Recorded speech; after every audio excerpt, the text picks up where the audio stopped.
Hi everyone, how are you? I hope you are doing well. Welcome to today's video. This is Elizabeth and Evan's family, or Liz and Evan's family. We are the BOSIRE'S. We welcome you to our channel. And to today's video, I've just picked a random topic where we can discuss with you guys on what I've been through in my life, or maybe what I've seen from other people's lives. So, and to today's video, we are going to talk about experiences of being raised by a single parent. I know out of 10 people, one might have been raised by a single parent. Either it might be because of a separation of both parents, maybe one divorced and you had to remain with another one to take care of you. Another reason, maybe one died and you remained with one. Another reason, maybe it's co-parenting. They decided to separate, so they are cost sharing on bringing you up. Those are some of the examples of the reasons why people might be raised by single parents. So on my side, me as Elizabeth, I was raised by a single parent because I lost my father at the age of 9. A family of 3, I'm the firstborn, and we were left with mom alone, me and my 2 younger brothers. So by that time I was 9 years, my follower was 6 years, and the younger one was 3 years. So that's when this journey started. Because initially when you are still young, you are used to experiencing love from both sides, from your mother, your father, your extended family. They come and visit you and you feel so good, you feel accepted. But now comes a time when one of them is not there.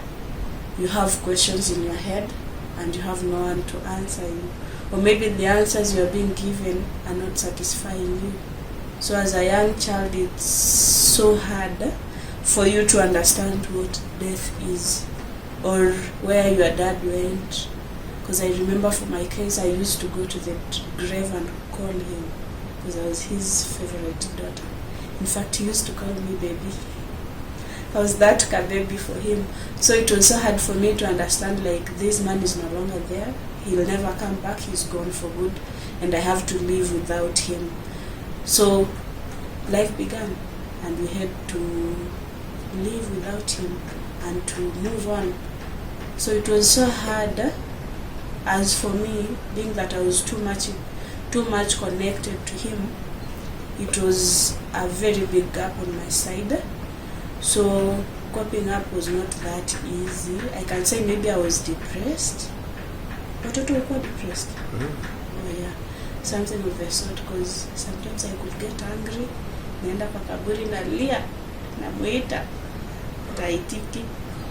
Sometimes I could nilikuwa na feel like magana nione juu mwenye alikuwa ananipenda hayuko. So it was kinda kama ka depression hivi. I don't have a right term to give it, but that's how I'll put it. So growing up, there are some challenges I went through that maybe made me to feel like I was missing something in me. So, and some of the challenges I went through is, getting to a teenage age, you need a father figure. They always say for a father is a girl's first boyfriend, a mother is a son's first girlfriend. So getting to my teenage age, I missed that. So at some point I used to ask myself a lot of questions, because I could compare myself to those who are having both parents, and I felt like I was not enough. So some of the questions I used to ask myself is, will I ever get married? Will I ever get another man who will love me the same way my dad used to love me? And then no one has to answer that. In fact, it's your own conversation. You're asking yourself. You can't go and ask your mother, but then it is inside you. Then I was too much intact with my mom. The love I had for my dad, I had now to shift it to my mother. So I was giving her double love as a father and as a mother. So that kind of affected me while growing up. Then the financial part of it. Of course, he used to provide, now he's not there. You have to cope up with life. Sometimes you are sent from school to go and collect school fees and there's no money there. Your mother is there, she's seated. You are even afraid of asking her for money. So it broke my heart most of the time, being that we were 3. Maybe nafukuzwa leo, mwingine anafukuzwa next week, the other one anafukuzwa the other week, or sometimes tunafukuzwa wote at once. I used to ask myself, what if my dad would be there? Kuna vitu angesort mingi sana hapa katikati.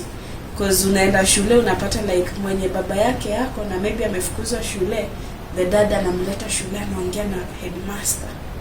But juni mwanaume ameongea, headmaster anamsikiza, anamwacha anaingia class. Sasa wewe uko na mama yako, what can your mother do? There's nothing. So you stay at home mpaka siku yenye pesa itapatikana ndio utarudi. Another thing I went through growing up, I was so protective of my family, my siblings, being a firstborn. Kuna hii mentality nilipata like I'm now their father, so I need to protect them. I have to be there for them. It's me and mom, we are supposed to protect them. So I got so intact, so intimate with them that I couldn't allow anything happen to them. So I was ready to fight back. Another thing, rejection from family. Because when dad was there, the family was so intact with us. But now he's not there. Relatives are no longer coming. Wanapiganga tu simu kuwasalimia, mko poa? Oh, sawa. Ukimaliza shule utakuja Nairobi. Siku hizi hawakuji. Kukiwa na occasions they don't come. They are minding their own business. So I felt like maybe we are being rejected because he's not there. Angekuwa hapo, he could be a reason why people could come and visit us often. Then another something else, I was so afraid of staying away from my family. Nilikuwa najiuliza like kama siko home, sasa wako aje? How is mom? How are my brothers? So nilikuwa nataka tu most of the time nikae hapo now, so that whatever happens I'm there, I'm part of it, set nipigiwe story. And then another thing that really affected me, and the last one for now or for today, I was afraid of getting married. I felt like nikienda niolewe, my family watabaki peke yao, watateseka without me. So I was so afraid of just leaving them to go and get married. At some point I even thought of mimi nitasoma tu, nikimaliza shule nipate job, nikuwe na do, niishi tu hapa kwetu. And that really affected me growing up, and even at a time when I wanted to get married, I was still fighting with that spirit, or that feeling of me not accepting like I have to leave my family and start my own life. And then I was also scared like nitaikuwa mama mzuri kwa watoto wangu, or a good wife to that man, because I've never experienced any man's life, any man's presence in my life.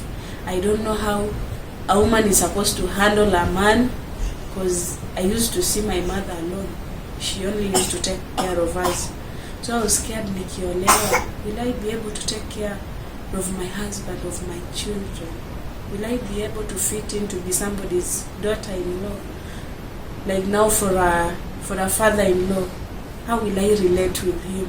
So those are the fears that I had to fight with, resulting from me being raised up by a single man. But I thank God I made it through. So thank you so much for today's video. That is all for today. For a continuation of today's video, kindly click that subscribe button, comment, like, share, and put your notification bell on.